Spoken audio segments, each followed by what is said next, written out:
Hey, everybody out there. Welcome to Wednesday's edition of the MLB Full Count Show, brought to you by SportsMemo.com. Again, we're here with breaking down 3 games on tonight's slate. And like I always say, it's hump day or Wednesday, and that means baseball all day long. There's several games in action as we film this show. We're going to focus on breaking down 3 games on the later slate, so you can still get your action down on that. Before I introduce our amazing guests, I just want to remind everybody that we've been doing this all week, but there's a discount. You can get any of our MLB season packages for the rest of the season, all the way through the World Series, for just $279. Normally it's over $400 to get the rest of it. You get most of the second half plus all the playoffs, expanded playoffs this year. Use the code BBALL279. And so get over there and check us out.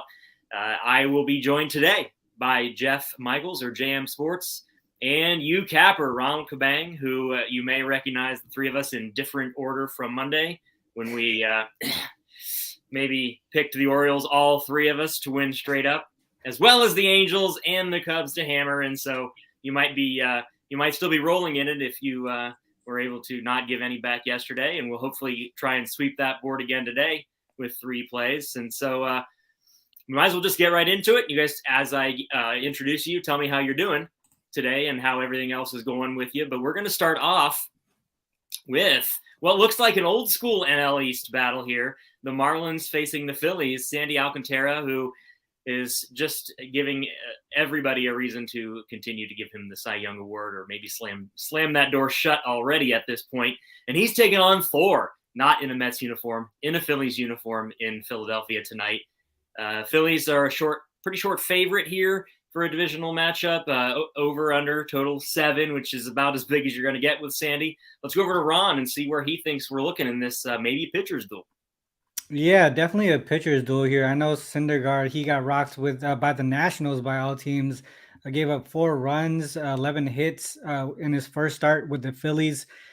Marlins have been struggling offensively for a while now, so I feel like this is a great bounce back spot for Thor here, specifically in this matchup. Whenever I see Alcantara too, like you mentioned, that's the whole Cy Young, look towards him. I feel like I always have to look towards the under if there's a play on the under, and especially when I'm looking at trends. Those are, some of the big things that I look at. And in my capping process is trends.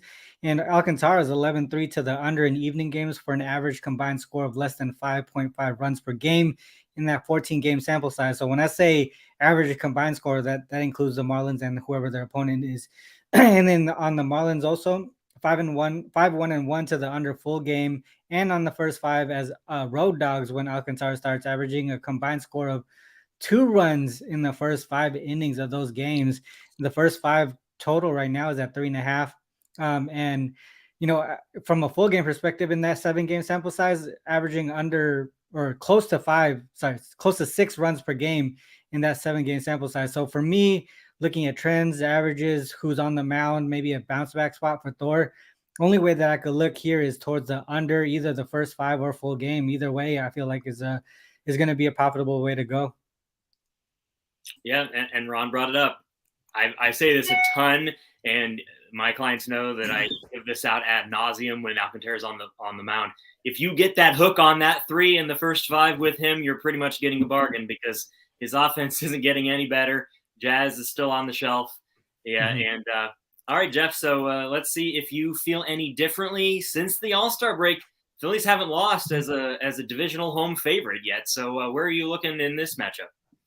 Yeah, at least for this section, we'll talk total too. I'll give you a little more of a breakdown later on this game too, in my opinion. But I was actually on First Family this morning, and I've caught myself saying it more than once now, but Alcantara kind of joins the likes of Cole Irvin and Justin Verlander, as I said the other day. And I know that's not a common trio that you may think about pairing together very often, but regardless of the caliber of the pitcher, they all have a constant tendency to pitch to the under in games. I mean, Verlander and Alcantara are doing it behind amazing stats, and Cole Irvin is doing it for different reasons behind a struggling offense. But nonetheless, all 3 of these pitchers have just what seems to be constantly going to the under. Ron said a good chunk of what I had on Alcantara too, with those trends on the over under, but 12 career starts against Philly. Alcantara's 2-10 over under, and he's 2-11 over under after a start where he didn't allow a single earned run. So consistency is key for him. He's following up those 0 earned run performances with another game that's keeping the scores low. And as Dr. Chuck said, those totals have been 7 or 7.5. So you're not seeing really a fluke from Alcantara where you're pitching in Colorado and you got a 11-run game that's potentially under the total. And even Syndergaard, his history against Miami, 11 starts, he's got a 2.25 ERA, and the team's 3-8 over under in those starts. And Philly's actually 3-14 over under at home after 5 straight wins against the division. Now, that's not a huge sample size since that's going back to 1997. But even with the history, the recent history and the recent success that they've had, Miami's gone under the total in 7 straight games. So if they can't put up a lot of runs, I don't, especially with Alcantara, I don't see Philly putting up enough runs to get this game anywhere near going over the total. So I like the under too. Yeah, and Ron might have to chime in on this one. Lumping Cole Irvin with probably the 2 2022 Right. Cy Young winners. What does that do to his baseball card value from Jeff Michaels there? That's that's some stuff too. I think Thomas considers the worst pitcher in the league. Oh man, the guy he's most happy that has left his organization with the guys that are going to win the Cy Young this year. That's the group. That is a group. It's tough though. When you talk about sports cards and baseball cards, pitchers, they don't get a lot of love. So no matter what, if they get a Cy Young award or whatever it might be, they just don't have value for some reason. Collectors, they love offense. They want home runs. Yeah. That's what they want. Yeah. That's what they want. So you got an Aaron Judge card, you're on good terms. You're in good terms, right? And that might even get better. Yeah. All right. So you guys mentioned it. You don't have to play every game, and you don't have to find a way to play every game. Don't play a Sandy Alcantara game starting over. Don't play it. It doesn't make any sense. So we're going to the next game here, which is an AL Central matchup. As we went on air, Jeff was like, "Hey, don't forget, his hometown team has taken over the division. No thanks to the White Sox ineptitude, who are in Kansas City again, split a doubleheader with the Royals yesterday. They got Johnny Cueto on the mound, over under of 8.5. They're about a $1.40 favorite. Not a lot of runs in 18 innings of baseball yesterday. I think there were 10 or 11 total runs scored. Chris Bubik coming from the left side of the mound. Bad news again for the White Sox with Tim Anderson. Where are we looking on this one, Ron? Yeah, I don't know. For me, this line is sort of puzzling. From a surface level, I just feel like the White Sox should be favored by more. There's an obvious starting pitcher advantage here between Cueto and Bubik. From the bat perspective, I feel like the White Sox should have a slight advantage there as well. But if we're looking at current form, Bubik has been pitching, a lot better than the last month or so. He got rocked earlier in the season, brought his ERA up to like 10 or whatever it might have been. But in 7 straight games, his ERA has gradually dropped. So he's doing a lot better from that perspective. And the Royals, they're hitting righties better at home they're hitting righties better at home in the last few games as well, just from an average perspective and from a run support perspective. With that said, I just think we get a decent performance from both of these pitchers here. I know Bubik doesn't have a solid ERA, but like I said, gradually getting better every day, every start as the season continues to go on. I think that kind of continues in this spot here. I'm not going to bet this game with my own money here, but the only way that I could look here is towards the under. Yeah, and that's kind of what I was hinting at. Both legs of a doubleheader go under. There was no explosion in any of those games. The most runs scored by any team in one of the games yesterday was 4. They did get a little bit of help. Lennon Sosa pops up there, immediately hits a home run, pretty big blast. Maybe some, something to look forward to, playing short for the next 6 weeks while they try to get themselves back in playoff contention. But yeah, it's puzzling the number of times Vegas seems to be begging us to take the White Sox. What's your take on that, Jeff? Yeah, I'm kind of with Ron too. Actually, I agree that if I'm going to put money on this game, it's going to be the under. I mean, Chicago's 2-8-1 over under in their last 11 games. and it's a combined score of under 6 runs per game. And a lot of the trends with how bad Chicago's been hitting and how bad Kansas City has just played, especially against a bad bullpen, do point towards the under. My only hesitation does come from that doubleheader. I mean, you look at not a lot of production from either offense, but you look about the work that was put in from the bullpens is what does potentially, get me thinking a little bit. Chicago used combined in the 2 games yesterday. Chicago used 6 pitchers for 5 1/3 innings, and they used 5 of their top 7 relief pitchers in terms of appearances, at least. So their most common go-to relief pitchers. And Kansas City used technically 5 pitchers yesterday for 5.1 innings. They did have Costco twice. He actually pitched in both games, but they used 5 of their top 6 most common relief pitchers that they use. But I mind you, the 6th one is out with injury. So Kansas City has their 6 top relievers off the list for today's action, especially Kaus, who went twice yesterday. So I think if I'm looking at under, I'm looking in the first 5 because I don't really know if I'm waiting around to see what's left of these bullpens after throwing 6 pitchers in a day. It took a little work to keep those scores low coming out of the bullpens too. So if I'm doing anything, I'm doing first 5 under, I think, in this one. Well, you ended up getting right to the spot that I wanted to finish this analysis with. I promise we didn't discuss this. For those, I know Ron probably follows this, and he probably has a very well organized chart for first 5. There's a lot of good sites out there. The White Sox, until the Angels started doing this entire just punch of offense in every way, shape, or form, the White Sox were doing things in the first 5 as far as going under that just you don't see done. I mean, they have 40.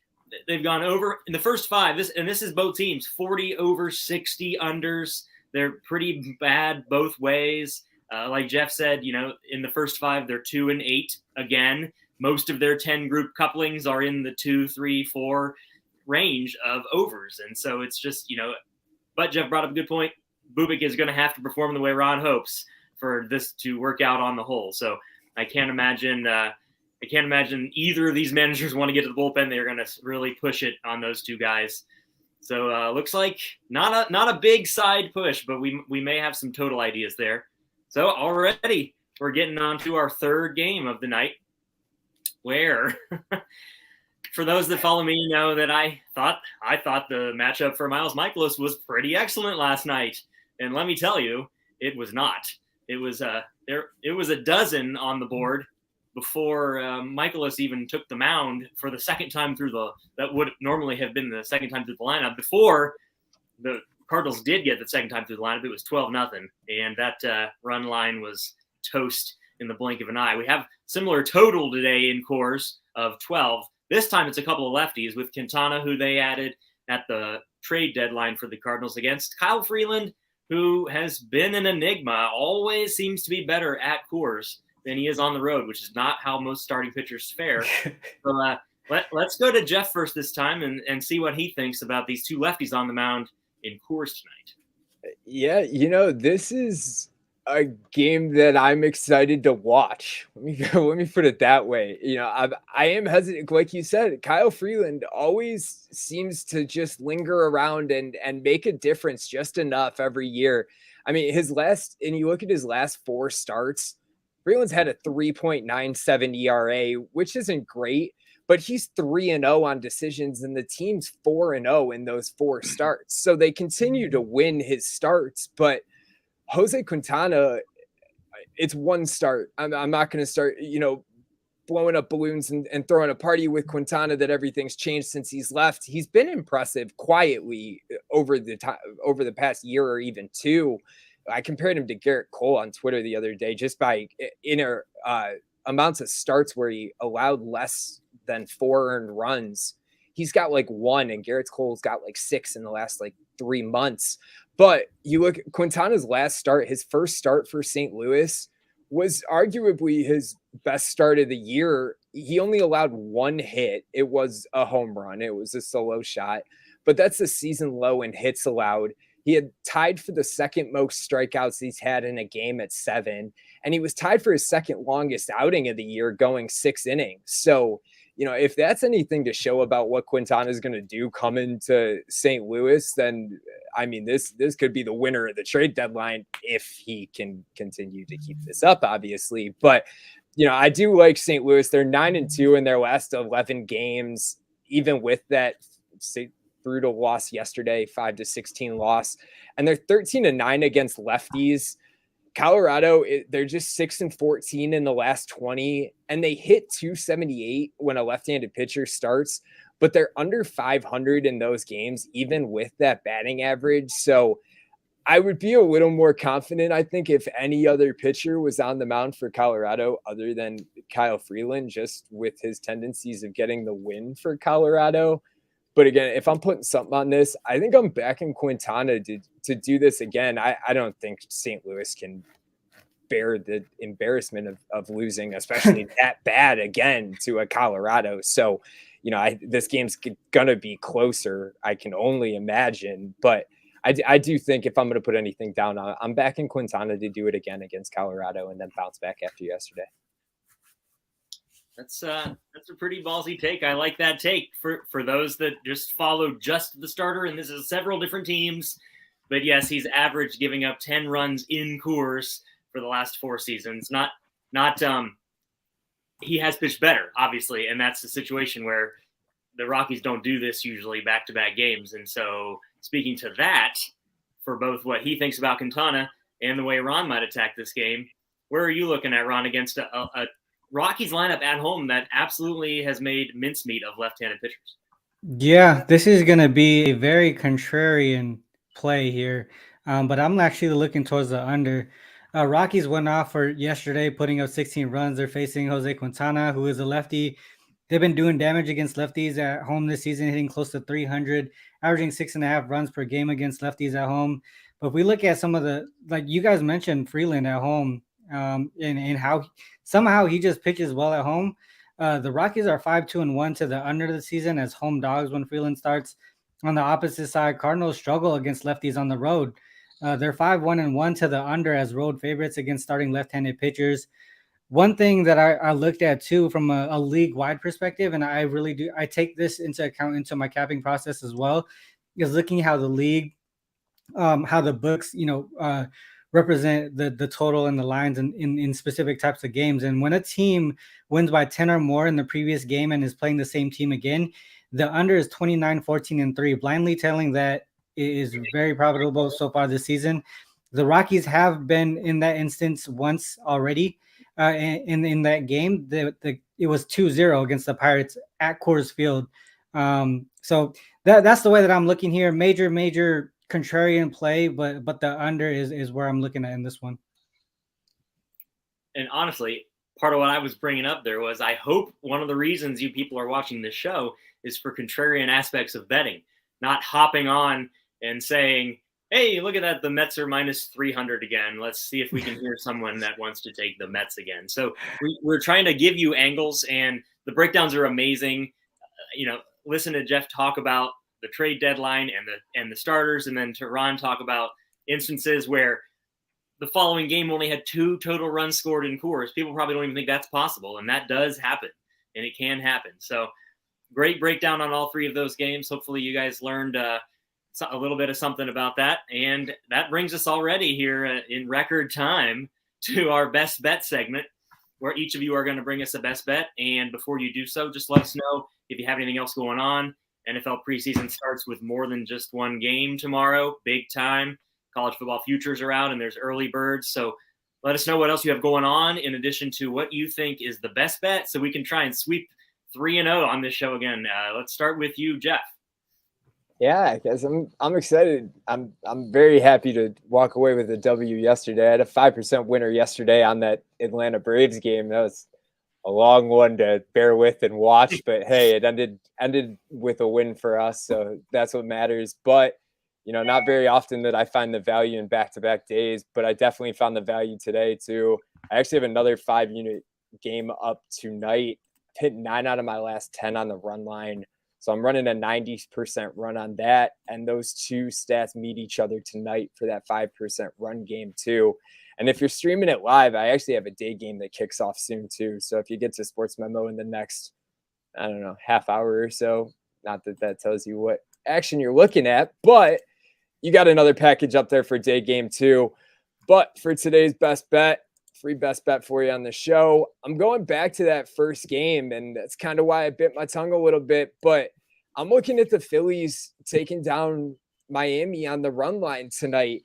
I mean, you got two of the most exponentially different teams in recent aspects. I mean, Miami's 2-8 in their last 10 games, Philly's 9-1. And while they're 3rd and 4th in the NL East, they're separated by 12 games, and Philly obviously holds the advantage in that one. But Miami in those last 10 games, they put up just 1.3 runs per game, and they've only allowed 3.5, but 1.3 runs per game isn't going to win you many games at all.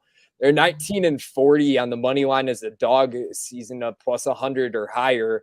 And in the last 2 years, they're 19-40, revenging a loss where they scored 1 or less runs in that game. So they're taking on a Philly team that's 11-1 in their last 12, and they're putting up over 6 runs a game. And they're 8-1 in their last 9 against starting pitchers with an ERA under 2. So, hey, they say, give me Sandy Alcantara, and they say we're going to win 8 out of 9 times, apparently. So 12-4 against National League starting pitchers with a 2.7 ERA or better. So, you know, I don't think Sandy Alcantara obviously actually helps this, but I don't think that he hurts it enough that this isn't my best bet of the day, because I do think Philly still has the edge in this game, especially with their offensive run production. When Miami's putting up 1.3 runs in their last 10 games, that only takes 2 runs from Philly. That's 1 run off of Alcantara and 1 run off of bullpen. So, you know, I think they can put up at least 2 runs today in the game. And if they get 1 off of Alcantara, I think they're headed in the right direction. So I like Phillies on the money line at minus 125. All right, get that 9-1 Phillies team on a short line on the money line. And to Jeff's point, you know, we would just do SDQL stuff and just blind betting. And I don't recommend blind betting, but I'm just saying, since the All-Star break, Marlins have only scored 2.5 runs a game. And if you blindly faded the Orioles, you'd be basically broke since the All-Star break. And if you blindly faded the Marlins, you'd have more money in your pocket than if you blindly faded any team but the Yankees just since the All-Star break. And so it's that is usually due to the price that you pay on the Yankees. And so, yeah, it's hard to back, you know, makes me nervous to say anything good for the Marlins, because Thor doesn't even have to do it all himself when he's playing in a lineup like this. Sorry, Josh, want to give you one more that I missed. It blew my mind. This, since with Don Mattingly as the manager of Miami, they're 6-46 in the second half of the year on the road against a team that's winning 54 to 62% of their games on the season, losing by 2.5 runs. So 52 opportunities with Mattingly as manager, and they've won 6. Yeah, exactly. That's a tricky situation down there, because I don't want Donnie Baseball to get fired again, but this is the second half that he always has. Yeah. And, you know, there's few, health aside, there's few starting lineups and availability of minor league pitching out there better than that system has. My gosh. So Philly's on that money line to just win another game again in a pretty low hanging fruit. Let's go over to Ron and see if he's going to bring us back to one of the games we talked about earlier as well. Yeah, you know, I'm going to go with the Rockies game under. I know this is a super contrarian play, like I mentioned earlier, but I don't expect them to hit 16 runs again in Freeland at home, just how he pitches. That's the way that I'm going to go here. I'm going to go against the grain. I think I just looked at our Wager Talk odds live page, and what is it, like 80% of the tickets and 95% of the money is on the over. And, you know, sometimes that's just the way things go, and you got to look towards, you know, why is everyone on the one side, and why should you take the other side? And I found a few ways that looks very profitable to go the other way, especially on the league wide perspective. I really do take league wide trends over team trends. And this one here, which is hitting at over 70%, that I mentioned earlier, that when a team wins by 10 or more in the previous game and is playing the same team again, 29, 14, and 3 this season. And that just because it's at Coors Field doesn't mean anything. Literally, they have one instance so far this season, but multiple in previous seasons. The one instance this season went 2-0 at Coors Field. It's definitely possible for this to go under 12, and that's the way that I'm gonna go here for my best bet. As far as what I have up on Sports Memo right now, I rarely have 5-unit plays, and today is one of them. It's going to be in the WNBA. Yesterday, it's the same thing, a league-wide system that I have been using for multiple years. This season, that system is 20-4. It went 2-0 yesterday. It's my double play for the WNBA yesterday. Those both hit, and today it's my 5-unit play. So that's that on Sports Memo. Hopefully we sweep the board again with our best bets, guys. All right. So Ron is saying he's got a 5-unit play, WNBA. Don't miss that. He's one of the best in the WNBA year after year. And don't forget, before I give you my best bet for the 3-0 sweep, to go over there and check out NFL preseason, Ron's WNBA play. I have tennis package up for tonight, as well as the FedEx St. Jude Classic PGA up for this weekend. And B-Ball 279 is the discount to use at checkout. Get the rest of the baseball season for anybody at the site for just $279, regularly more than $400. So we're going to look for my best bet. We're going to look at the Pirates and Diamondbacks. And like I like to say, this is the most popular game on the slate today, as you can imagine. Mitch Keller taking on Madison Bumgarner, and I can't fathom that we're talking positive things about Madison Bumgarner, but at home in the first 5, he's 3 overs, 9 unders. Mitch Keller has been as hot as they get. It's hard to be as bad as the Pirates have been on the road against left-handed pitching, but that's how bad they are. The only team worse in the slash, which is weighted runs above average, weighted on base average, and weighted runs corrected plus, is the Los Angeles Anaheim Angels. And so the Pirates are going to, make it pretty easy on Mad Bum. Mitch Keller doesn't have to worry a whole lot about what he's facing as well. His situation is closer to a 50-50, but you're getting 4.5 on this. You get that hook. I thought this would be a 4. Yesterday they did put up 10 runs, but 7 of those runs came with a team spurt for each of them in the 7th and 8th innings, and we don't have to worry about that type of situation as well because the starting pitching is even better than it was last night. So I think this is a 3.5 ceiling. I would have played this at 3.5, so at 4.5, I love it, and continue to try and cash on our first 5 under plays that we love. In addition to, we have already mentioned the Marlins and Phillies, which we are on as well. So my best bet tonight, take that Mitch Keller, Mad Bum, under first 5, and then don't worry about what happens after that. And that is our best bet segment for the show. So that does it. Hopefully I don't really know what happened there. It looked like I was glitching out. So I'm hoping everything worked out fine. But hit that subscribe button. We're going to have more and more stuff as football season comes. Don't forget, also, we're just 9 days away from the meet and greet at the Westgate in Vegas. So come visit us there. We will be there. Hopefully you will want to see us because we will keep winning. And good luck with all your bets today. And you guys have a great hump day.